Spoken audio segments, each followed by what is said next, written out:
नमस्कार, मैं चिराग स्वागत करता हूं आपका हमारे चैनल में। हमारे साथ मौजूद हैं जून जी, सोशल एक्टिविस्ट हैं आप। पहले ये बताइए कैसा लगता है आपको जब आप ये भूमिका निभाते हैं? तो बहुत अच्छा लगता है क्योंकि ये देखिए जनता के मुद्दे को हम लोग उठाते हैं, जनता के मुद्दे को हम बताते हैं तो फिर अच्छा ही लगता है। लेकिन ये है कि हम लोग बोलते रहते हैं, लोगों को समझ में जिसको आते हैं उनको तो अच्छा लगता है, जिसको समझ में नहीं आते तो उनको अच्छा नहीं लगता।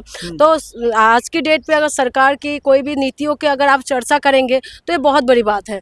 लेकिन आज की डेट पे कौन चर्चा करे? मेन स्ट्रीम मीडिया में कर हो रहा है, कुछ नहीं हो रहा है। आप जैसे मीडिया बातें करते हैं, हम जैसे लोग बातें करते हैं अपनी जान को जोखिम में लेते हुए। आप लोग माइक उठा के अपने जो गाड़ी में अपना पॉकेट का पेट्रोल डालते हैं, उसके बाद आप लोग जनता की आवाज़ उठाने की कोशिश करें, और हम जैसे जो है अपनी जान को जोखिम में रख के हम मुद्दे को उठाने की कोशिश करें। तो यही है कि हम लोग जब तक है तब तक तो करते रहेंगे, बाकी लोगों को समझ में आए ना आए उनकी ऊपर बात है। तो पहले हम कुछ पॉलिटिक्स मुद्दे पे लेके जाते हैं। भारत में जो चल रहा है, पहले तो मेन बीजेपी जीती है, रेखा गुप्ता जी प्रधानमंत्री बनी है, उस पर आपका रिएक्शन क्या रहेगा? जल्दी से मुख्यमंत्री बनी है रेखा गुप्ता जी, उस पर रिएक्शन क्या रहेगा आपका? देखिए, अच्छा है कि महिला मुख्यमंत्री बनाया इन लोगों ने, लेकिन जो है मुख्यमंत्री से महिला बने ये सब पुरुष बने, बात यह है कि जो आपने वादा किया उसमें पूरा किया कि नहीं, पूरा करेंगे कि नहीं, ये सवाल है। सवाल ये नहीं कि आप महिला मुख्यमंत्री को बना दिया और उसके बाद अगर महिला सुरक्षित नहीं है फिर क्या होगा? और यही तो महीना भी नहीं हुआ ना सरकार बने हुए, मुख्यमंत्री बने हुए इन्हें। देखिए, मैं वही कह रही हूँ, अगर हम अभी बोलेंगे तो बहुत जल्दबाजी होगा। लेकिन जो बीजेपी का है, बीजेपी का आप बैकग्राउंड चेक करिए।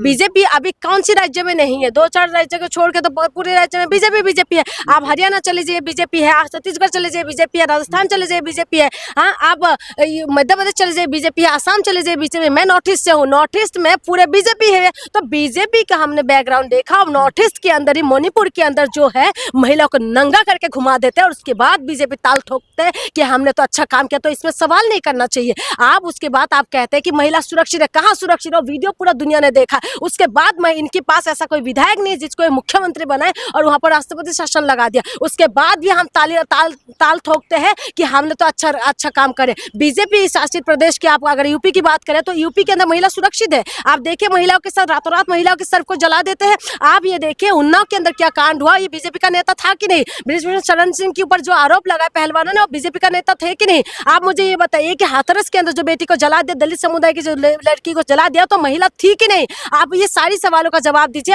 ये वहां पर ये जो है अमित शाह जाके बोलते हैं कि नहीं आप तो रात को 12 बजे स्कूटी लेके जा सकते हैं, लेकिन वही यूपी के अंदर खुलेआम बलात्कार हो जाते हैं। मैं ये पूछना चाहूंगा, किस सरकार में महिला सुरक्षित थी आज के टाइम? किसी सरकार में महिला सुरक्षित नहीं है, क्योंकि महिला की सुरक्षा के नाम पे है ना। अभी बंगाल की बात करें, बंगाल में क्या हुआ था, ठीक है?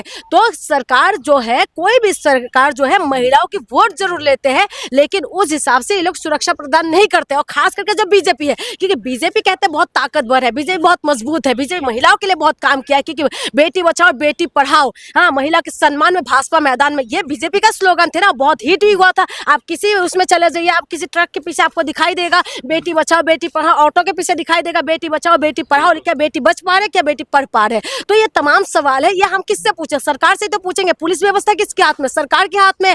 तो सरकार ही हमें सुरक्षा देंगे या सरकार सुरक्षा नहीं देंगे? तो इसीलिए हमें सवाल सिर्फ बीजेपी से होता है, क्योंकि बीजेपी है और कोई भी सरकार। अब हम ये करेंगे, बीजेपी में सवाल करेंगे तो कहते कि क्यों कांग्रेस की टाइमिंग में नहीं हुआ था, क्यों फलाने की टाइमिंग में नहीं हुआ था। देखिए कांग्रेस को इसलिए आज एक बार बताइए, कांग्रेस का सिचुएशन क्या है? कांग्रेस को उखाड़ के क्यों फेंका? क्योंकि आप बेहतर करें, आप अच्छा करें, लेकिन आप भी आने की बात, आप जिस तरीके की तस्वीर वायरल हो रहे हैं, तो इसमें आपको लगता है कि महिला सुरक्षित है? कहीं पर भी तो दिखाई नहीं दे रहे महिला सुरक्षित है। चलिए, हम अभी सरकार बनी है नहीं, उस पर हम आगे की बात तो नहीं सोचेंगे, लेकिन एक वादा बीजेपी द्वारा किया गया था कि पहली कैबिनेट में महिलाओं को 2500 रुपए मिलेंगे। तो आप ऐसा महिला, में आपसे प्रश्न पूछना चाहूंगा, क्या लगता है आपको मिलेंगे नहीं मिलेंगे? ये भी जुमला था।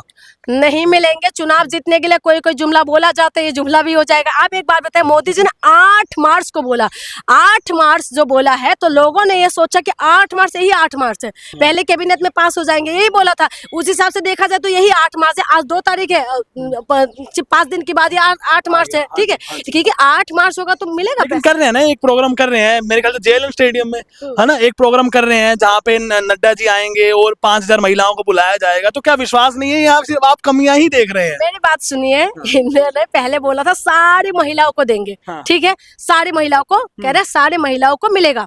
अब इन्होंने कंडीशन रख दिया, ठीक है?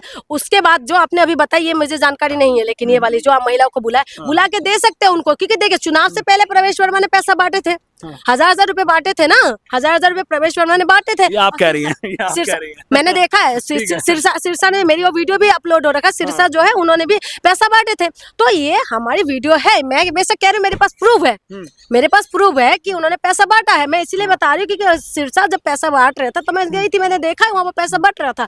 तो मैं आपको ये कह रही हूँ कि देखिए, अगर वो बुला रहे हैं वहाँ पर, तो वहाँ पर अगर महिलाओं को पैसा दे दे, ये मैं नहीं जानती इस बात को, ये आपने बताया। लेकिन मैं एक बार बताऊं, जो बीजेपी का वादा है, बीजेपी उस वादे में खड़े नहीं उतरते हैं। और 8 मार्च आ रहे हैं तो दिल्ली वालों को भी पता चल जाएगा कि बीजेपी वादे को कितना पूरा अगर कर दिया। आखिरी प्रश्न थोड़ा सा आपके लिए मुश्किल हो सकता है, क्या लगता है आपको, महिलाओं को 2100 रुपए मिल सकते थे या 2500 मिल सकते हैं? मुश्किल क्या था, ये तो बिल्कुल आसान है, क्लियर है। 2100 मिल सकते थे। 2100 की गारंटी देते थे क्योंकि अरविंद केजरीवाल जो है, अरविंद केजरीवाल ने जो वादा किया पूरा तो किया।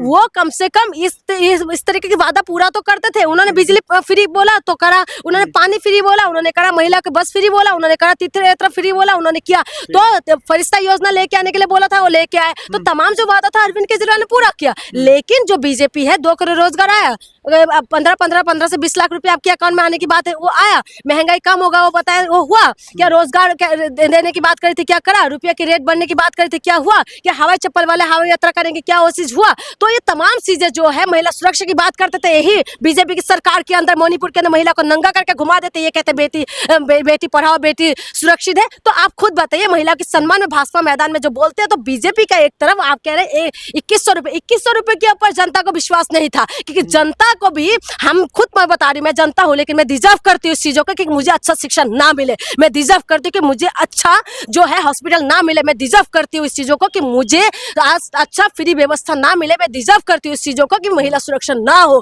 क्योंकि इसी वजह से हम लोगों ने ना जो शिक्षा स्वास्थ्य में बात करने वाले सरकार को हटाया और बीजेपी के ऊपर विश्वास करा। जिस बीजेपी ने मणिपुर के अंदर महिला को नंगा करके घुमा देते, धज्जियां उड़ा देते, लेकिन हमने उनको 48 सीट से दिल्ली से जिताया। तो ये जनता चाहती है, जनता ने दिया, और जनता ही देखेंगे कि क्या कुछ होने वाला। बट मेरी साल बाद पता चलेगा क्या हो सकता है। ठीक है, बहुत बहुत शुक्रिया। ठीक है, बहुत बहुत शुक्रिया जून जी हमसे बात करने के लिए। तो ये थी जून जी, एक सोशल एक्टिविस्ट, और इनका ये कहना था, इनके जो विचार थे, इनकी जिम्मेदारी खुद लेती है। हमारे चैनल की इसमें कोई जिम्मेदारी नहीं। अभी के लिए शुक्रिया।